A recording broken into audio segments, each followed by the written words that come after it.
pa man nga po tuluyang nakakaupo sa Malacanang, magsasagawa na raw po ng cabinet meeting ngayong araw si President-elect Rodrigo Duterte. Para sa update, umaaksyon live mula sa Davao City, si Romel Lopez. Romel, good morning.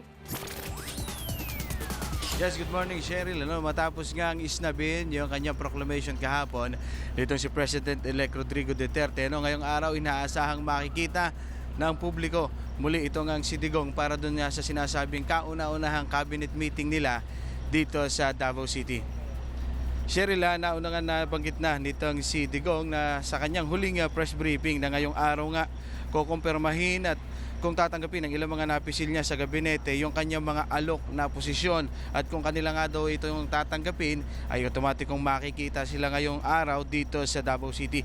Ito nga ay sina dating Budget Secretary Benjamin Jok, napahawakin ulit ng DBM, dating National Treasurer na Leonor Briones napahawakin naman ng DepEd. Ilan sa mga nauna ng napisil ni Digong na mapabilang sa kanyang gabinete, ang tatayong peace negotiator ng administrasyon na si Jess Dureza at magiging labor secretary na si Bebot Bello, na ngayon pa nga lang inatasan na din Digong na pumunta sa Norway para ayusin naman ang usapang pangkapayapaan sa National Democratic Front. Ilan sa mga napunang pwesto na sa gabinete ay ang executive secretary na si Salvador Medialdia, presidential spokesperson na si Attorney Sal Panelo, Transportation and Communication Secretary na si Art Togade, Agriculture Secretary na si Manny Piñol at DPWH Secretary na si Mark Villar.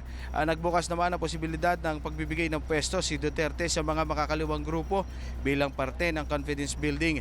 Pero inaantay pa rin ito ang sagot ng grupo. Kasama sa mga pwestong bukas sa mga makakaliwala ay ang DOLE, DSWD, Agrarian Reform at DNR. Ayon pa kay Digong, may mga napipisil na rin siyang hahawak ng pwesto sa Customs, PDEA, BAR, LTO, DOH at maging Department of National Defense. Marami pang ang pangalang kailangang punan, Cheryl, pero kung sino yung mga tatanggap sa mga pwestong yan at sisipot ngayong araw, yan nga yung ating aantabayanan dito. Alas 4 ng hapon, yung sinasabi nga umpisa noong kanilang sabihin na nating advance ba o kauna-unahan nga na cabinet meeting dito sa Davao. Cheryl?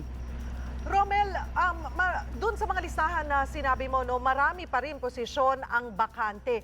So, are we saying na mamayang alas 4 ay makikita na natin ito ng kompleto? Or hanggang ngayon ay hindi pa rin mapunuan itong mga posisyon na ito? Mukhang gano'n na nga, mukhang hindi natin naasahan na talagang kompleto lahat yung cabinet position ngayong araw. Particularly, halimbawa na nga lang, yung mga posisyon na binibigay nga dito sa mga makakaliwang grupo, lalo na't marami sa mga yan magpapadala pa ng recommendation and then i-deliberate pa nga nitong si President-elect Rodrigo Duterte na sinasabi nga niya, siya mismo yung in charge sa screening process. So we can expect na this afternoon talaga ay medyo kulang pa rin yung gabinete, pero kung mapupuno yan, di mas maganda para nga dun sa kauna-unahang cabinet meeting nila, maupo na sila para sa kanilang agenda. Cheryl? Wala ka bang nasasagap man lang dyan ng mga bagong pangalan?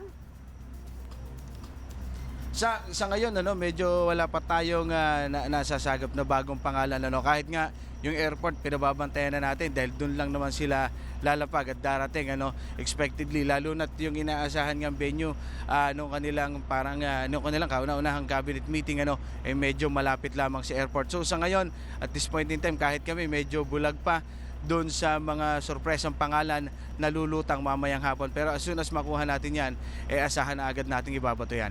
Cheryl? Alright, maraming salamat, Romel Lopez. Be sure to come back. Use 5 everywhere. Copyright 2016.